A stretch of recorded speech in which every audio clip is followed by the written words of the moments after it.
this is where people have to make up their mind if they truly want to change. Because if you decide to confront that thought and make a different choice, get ready because you're going to feel uncomfortable. Mm. It's going to feel unfamiliar.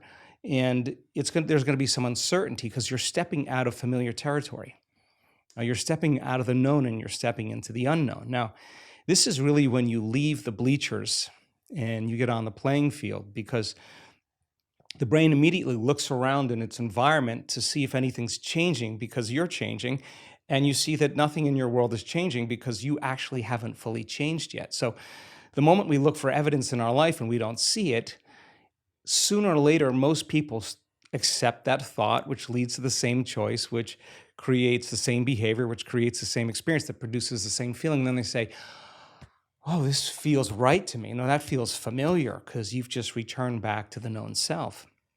I think that when people truly want to make up their mind to change and they become so conscious of those unconscious thoughts, they would never go unconscious to them again. Mm. That's the moment the body is being reconditioned to a new mind.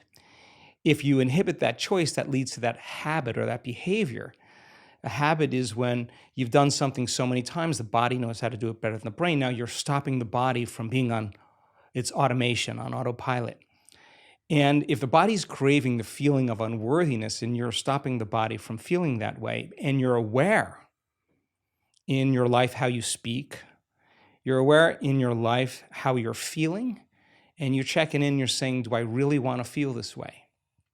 This is that river of change where you're going from the old self to the new self. So it makes sense then. If those principles in biology work in that way, they could actually work in our favor. So if you said, okay, I'm going to sit down for a few minutes, I'm going to become so conscious of my unconscious self, my unconscious personality, that victory today would not be going unconscious to those thoughts, behaviors, and Mm. emotions.